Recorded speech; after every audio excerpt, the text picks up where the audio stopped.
بسم الله الرحمن الرحيم. السلام عليكم، ازيكم اهلاوية عاملين ايه؟ معاكم الناس الاحمر، وان شاء الله بكره في ماتش الاهلي والانبي. فنتوقع كده التشكيل ونتوقع النتيجة. طبعا التشكيل مش هيفرق كتير عن الماتش اللي فات. تبقى محمد الشناوي، عمر كمال، يحيى عطية الله، اشرف دالي، ممكن رامي ربيعة او ياسر ابراهيم، امام عاشور، عمرو السولية، مروان عطية،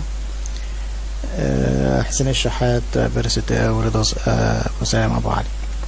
ده التشكيل اللي هو الاقرب للنادي الاهلي.